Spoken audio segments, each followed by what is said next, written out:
This is a game about blinking. See, every time you blink, the game will notice. See how this works? Try blinking on the white symbol.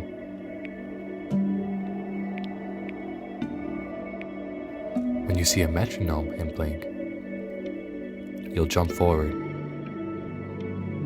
Keep blinking. Before Your Eyes is a game in which the player starts off dead. A soul on a rowboat, you're being guided by an old coyote to meet the gatekeeper. Throughout your journey, the coyote asks you to remember your life, and so you close your eyes. The game is played with a webcam, progressing time in your memories with every time the camera catches you blinking. Whether it's a minute, day, or 10 years, time will progress before your eyes. Digital literature. What does it mean? With the constant evolution of technology, less and less paper books are being created and read. Everything is becoming digitalized. Whether it's in the form of a webtoon, a hypertext novel, or a video game, narrative is being pushed out of its traditional bounds. The digital age has brought forth countless ways and opportunities to create a story, so first, we're going to have to define what makes literature digital. We're going to focus on two categories that will help us define digital literature: interactivity and interface. The term interface refers to the point and/or modalities of communication between two systems. In the study of human-computer interaction, it encompasses the physical means to provide an input in a system as well as the feedback produced by the system. This definition, coined by Carl Theron in The Johns Hopkins Guide to Digital Media, gives us a definition suitable for our context, focusing on the communication between two systems. In this game, we can understand the interface to be the screen and the webcam. The screen showing the player the world they're being put in, and the webcam showing the world the player. You're shown the world, and the world is shown your eyes. We start with the main character, Benny, as a child. Growing up in a quaint village by the sea, Benny is raised by both his loving parents. His father was a professor and his mother was an accountant. She dreamed of becoming a composer but was never able to realize her dreams. And so, she taught you how to play the piano. Benny grows as he plays his music while falling in love with a girl that lives next to him. With the use of this interface, we're put directly into his life. We blink to interact with the world around Benny, the world around us. And with every blink, time progresses. Before Your Eyes is more than just a game. Before Your Eyes doesn't just tell you a story, it makes you experience it.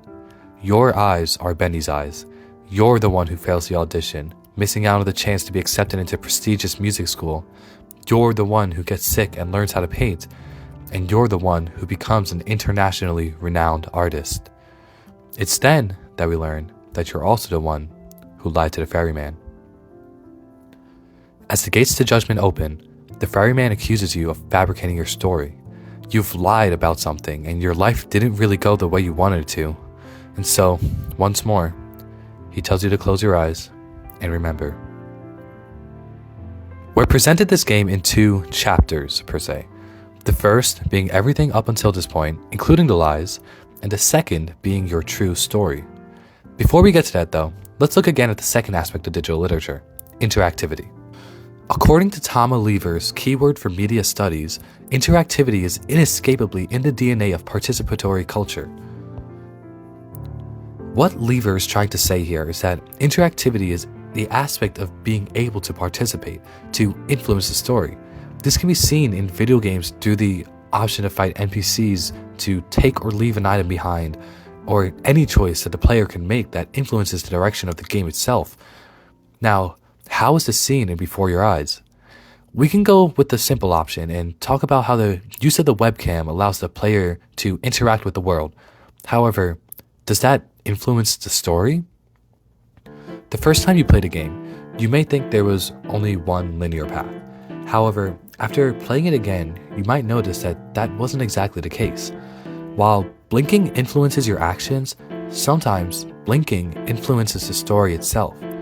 Through a choice of wanting to go to Egypt or Greece as a child, becoming where you create your first masterful work of art, to more influential aspects like falling in love or not, failing your audition, rebelling against your parents' desire for you to become a musician, or at the end, whether your life was a happy or sad story, are all aspects of your life that are influenced in the blink of an eye. Now, conceptually, everything you're watching has already happened to you, as you're already dead, watching your memories as you float along the sea of lost souls. However, the game allows you to choose your own past.